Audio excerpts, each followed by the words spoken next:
Hello everybody, and in this lesson I wanted to go over a cool beveling technique that I kind of found while I was doing my work the other day. You can kind of see here I've got this chiseled sort of bevel going on right here, and truth be told, it's going to be using volume modeling or SDFs or VDB toolset or whatever you want to call it. It's going to be using brute force, high poly counts, and if polys are of no object for you, then this is your tutorial. I did want to say first off that effects like this, if we kind of show smooth wire shaded mode, it's pretty high poly, but effects like this can be achieved with much lighter geometry by using, for example, if we go up here, Mops Plus. Mops Plus has a really cool, let's see here. It's got this typography tool in it, and if we kind of expand the video, you can see that it is able to do the chiseled type and sort of beveled edge type stuff like we're going to be doing in this tutorial, but in a much more efficient way probably, and a much more flexible way. Certainly lighter geometry and a lot easier on your computer. So there is also this option out there if you're looking for a tool to do this a little bit on the lighter side. Also, I did want to make a note that I did find that as I was like, oh, this might make a cool tutorial, I tried to look for it on the internet, and I did find that it looks like somebody, let's see, this person's name is Ata Matar, so I hope I'm not mispronouncing your name. I'm sure I am. But at any rate, it looks like, based off of this is on the side effects forum, it looks like a Houdini procedural chiseled bevels font. I'll show you how you can make a procedural chiseled bevels font or object using vex and volume inside of Houdini. And I'm guessing that the technique that is being shown here is the same as the one that I'm going to be showing right now, but I wasn't able to find the video, and I figured why not? I'll just kind of do my version of it. But shout out to you, Ata. I hope that maybe we can find your video. I would love to see how you did it as well. At any rate, so let's dive into Houdini and see how this can be done. All right, so here we are in a fresh scene, and I'm just going to throw down a geo, and let's dive inside and create our geo that we want to extrude. I'm just going to throw down a font for this. You could throw down a file node if you want to and import an Illustrator 8 file. I think for my example, for the cover art, I ended up using this ornament that I created, this ornamental kind of artwork that I created in Illustrator, and ended up doing my bevel on this. But just keep things simple, we're going to use a font because it's something that everyone's got built into their Houdini, and we'll just go with this. We're just going to change it. I'm going to change this to be a single letter so that we can kind of just zero in on that and a little bit, just keep things simple. So I'm going to choose the letter M, and I'm going to choose a font that is a little bit more complicated than what we got here. I'm going to choose, I think, Times New Roman Bold. Let's see where that is. Times New Roman Bold. I like this one because it had a nice serif to it, and lots of areas that were thinner and some that were thicker to just kind of make things a little bit more, I don't know. I just think that they look a little bit nicer with this bevel, and I think that would be a little bit harder for, it's just a little bit more challenging of a bevel. Cool. And then the next thing I want to do is let's just rotate this in the negative X direction so it sits on the Y axis. I just, for whatever reason, like extruding things along the vertical axis. And on that note, I also wanted to say that this effect, I've really only kind of wrapped my head around how I would accomplish it by extruding it along one axis and then applying this effect, along in that one axis. I'm not sure how I would handle this if I was going to be doing it on a object that was like curved or wrapped around in 3D space. I might try to do maybe some UV deformer or something like that, but I haven't gotten there yet on it. This is just sort of a simple text extrusion bevel effect. So disclaimer there. All right, so the next thing that we need for a good extrude is actually an extrude. So let's throw on a poly extrude, and let's wire this in here. And we can just bring that up a little bit. Let's say a value of 0.15. And I just want to output the back as well. Since we're going to be turning this into a volume, we want it to be kind of a closed surface. So we've got our output back option here ticked, and there we are. So from here, you could throw it on a bevel and see a polybevel. You could throw it on a polybevel and kind of see what it's going to be doing. If we increase this extrusion distance, you can see that it kind of limits out at the thinnest area. Once it reaches its limit, it doesn't inset any more on any of these other planes. Now, this is where something like the MOPS Plus typography tool would come in, and because that one can truly chisel all the way in. But for this example, we're just going to be using volume building. So let's get rid of this polybevel. I'm just going to delete that. And instead, we're going to throw down a VDB from polygons. We'll just wire this in here and show it. And this is a little bit low res. Now, because we're going to be working in this, we're going to be working with VDBs, and then we're going to want to increase the resolution to make it higher quality later. We'll want to start with a lower res, but here, this is a little bit too low. So let's just start with something like 0.01. And I don't know, I think we could go even lower than that. Let's try even 0.005, something like that. That looks pretty good. And yeah. So now that we have this VDB from polygons, you can see it's created this surface for us here, but the information contained in the surface really is the distance from the surface. That's sort of what a sign distance function is. It's negative on the inside of the object and positive values as we travel through voxels that are further away from the surface. So we can see this if we throw it on a volume slice. Just going to wire this in here. And it's not going to look like much right now. It's actually going along the wrong axis. Let's put it on the ZX plane. So it's kind of slicing through the middle of our, we can kind of template that. You see it's slicing through the middle of our letter there. And I want to actually fill the interior because that's going to actually account for voxels that go all the way to the inside of this object. And we can't really see much because this volume slice is visualizing ranges from 0 to 1, but we actually want to visualize ranges that are negative. So we want to go from some negative number up to 0. So I'm going to set the second number to 0, and then this first one, I'm going to just grab the ladder by middle mouse clicking and dragging to the left. And then you can kind of see that we get this gradient sort of attribute that goes more and more negative as we get inside of the object. If I just switch over to the geometry spreadsheet, you can see that this volume slice, even though it's looking up this surface, it's mapping it to a density attribute. This would actually make more sense if it was called surface, since that's the attribute we're looking up. But you can see that those values go from about negative 0, or they go from a value of 0.015 all the way into some negative number. And 0.015, you'd notice, is actually 3 times this. That's 3 exterior band voxels times the voxel size. So that is the actual distance for these furthermost exterior voxels that we have. But yeah, and then it travels all the way into these negative ranges as we get further and further inside of the object. So we can use this to actually like pull height field information and use it to do our bevel. So there are a couple ways we could get this information from our SDF back onto our geometry.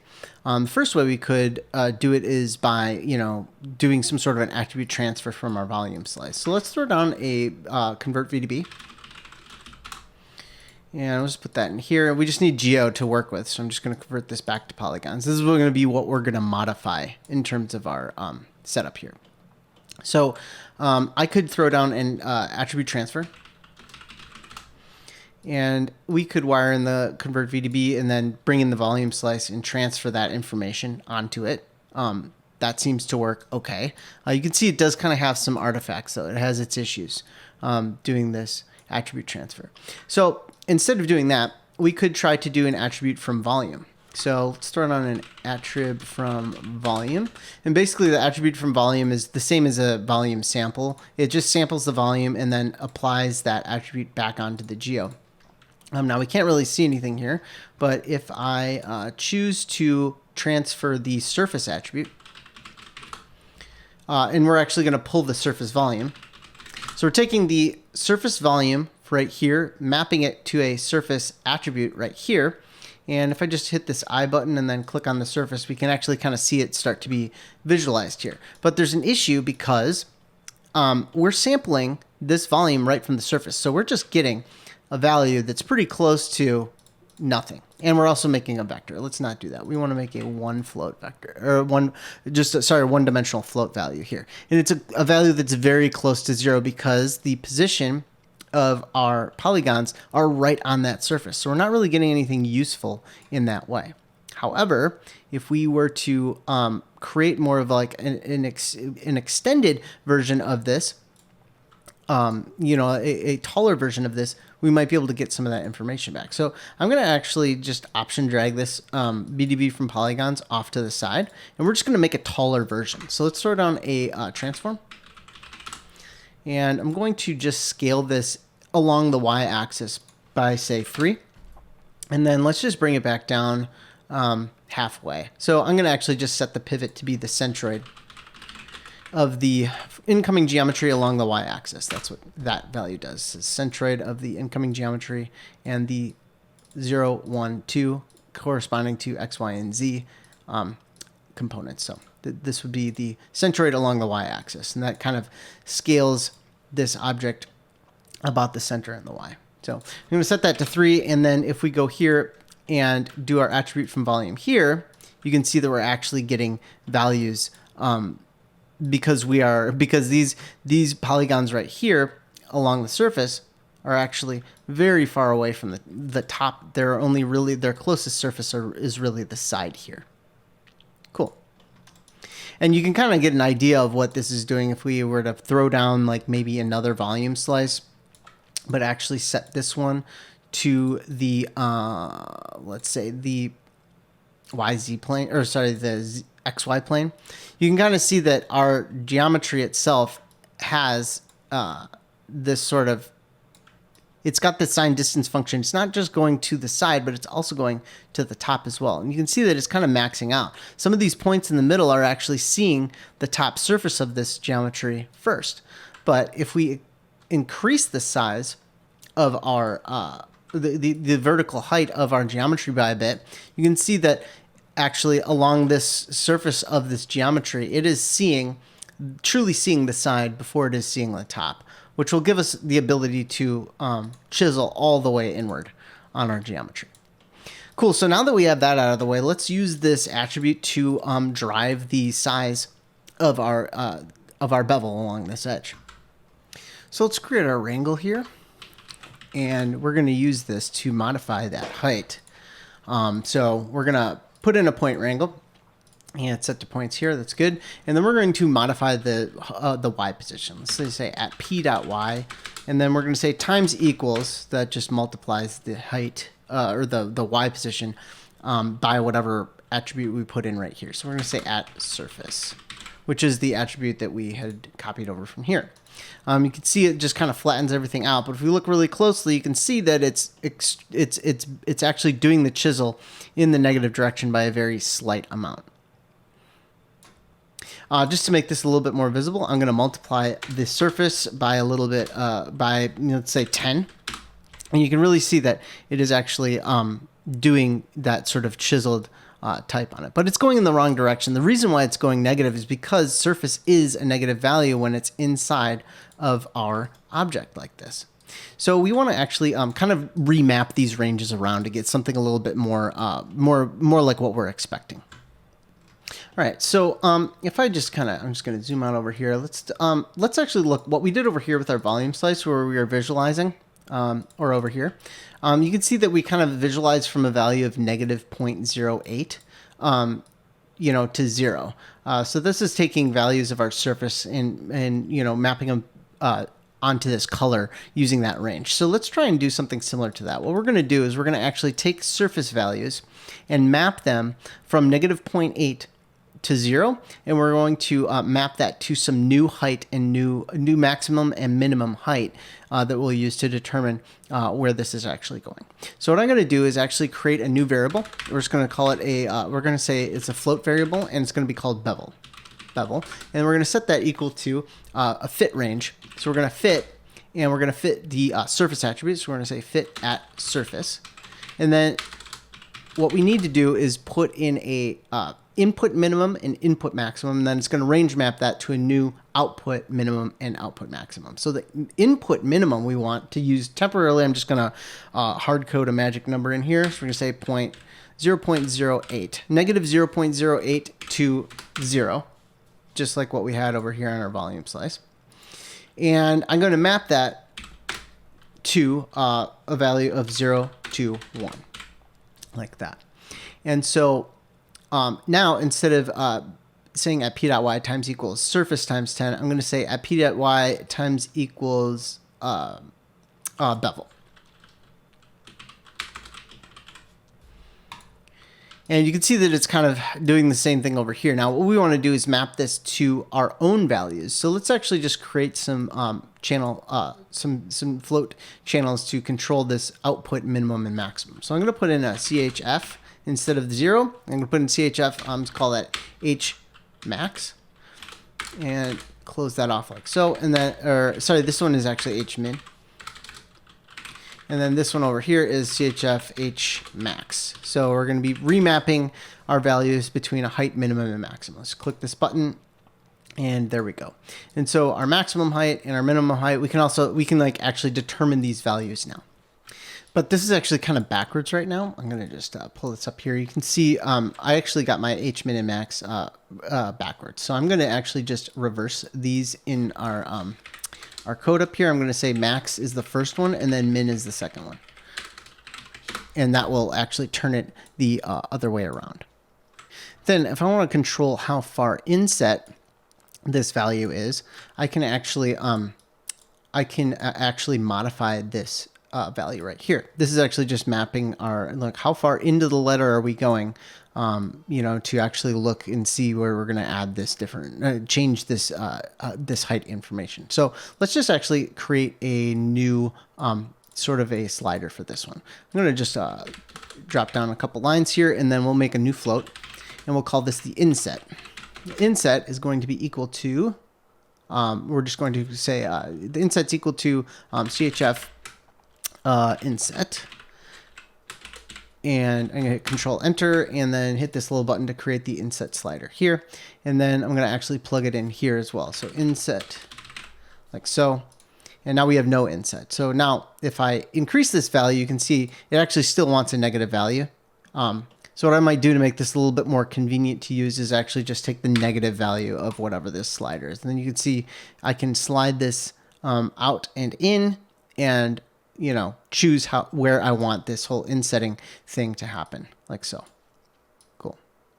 I'm going to actually also, you can see if I scroll this all the way down to 0, everything kind of just like pops down like that. Whereas its actual height is up here. If this goes to 0, it doesn't know what to do and sort of just kind of splits the difference. So I'm going to just throw in a little maximum function to make sure that this inset value never goes down to all the way down to 0. So let's just throw on a max. So we're going to take the max of the inset and some really small value, like 0.00001. I think that is called like an epsilon value sometimes. So now if I drag this slider all the way to 0, it doesn't actually cause the geo to freak out like that. Nice. So the next thing I want to do is actually add some profiling controls so that we can actually control the curviness of this chisel that's occurring. So when working with the ramp, it's always best to have values that range from 0 to 1.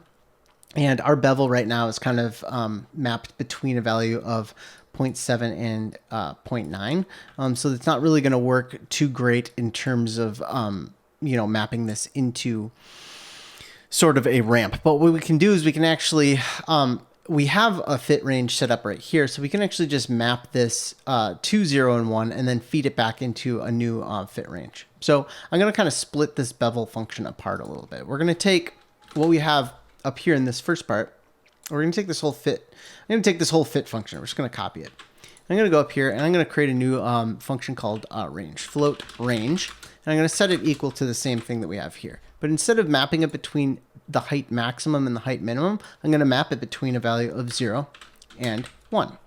And so that's going to actually give us a normalized value that we can use in a ramp. So let's create our ramp now. Float ramp equals, and this is going to be the ch ramp we're going to call it ramp, and then we'll say we're going to the value that we're going to ramp is going to be this range value that we just created, this value between 0 and 1.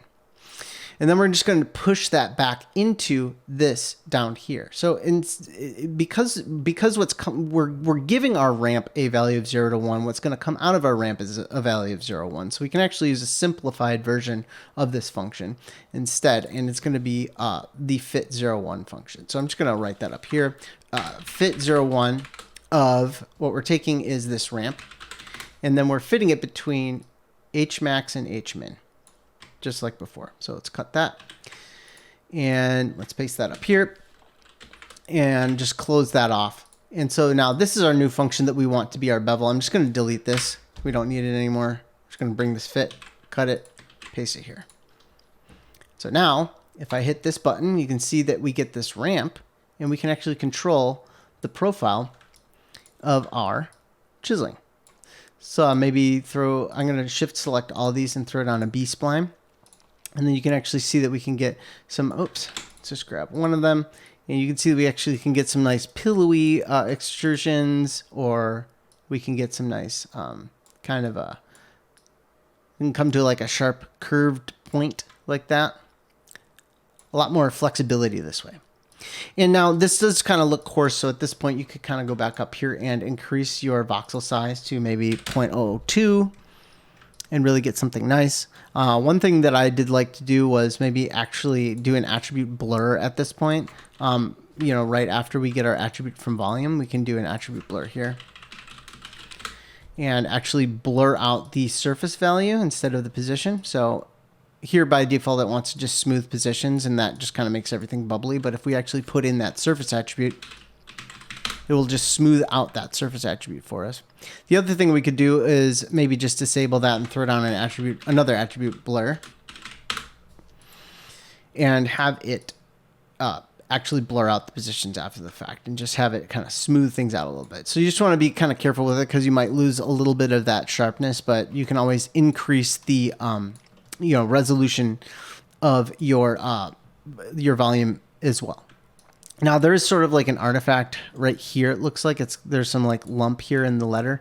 And one thing we can do to get around that, I've found it makes it a little bit better, is that, see, we've increased the resolution of our actual V2B right here, but the one that we are using, that we're sampling into, is still this lower res one. So I might just tie these together. I'm going to right click on the first VDB, the main VDB from polygons. I'm going to right click copy parameter, and I'm going to just paste relative reference over here, so that the voxel size matches on this volume that we're looking up here. These two are the same resolution. And if we just go back down here, everything, it's still a little bit lumpy, but it looks a lot more consistent. And we add an attribute blur, and things are good enough for something that's maybe not, like maybe a little bit further away. You don't want your camera right up on it unless you want to crank the resolution even higher, but it is doing the thing. So I hope that you thought this was fun, and I will catch you again in another lesson soon.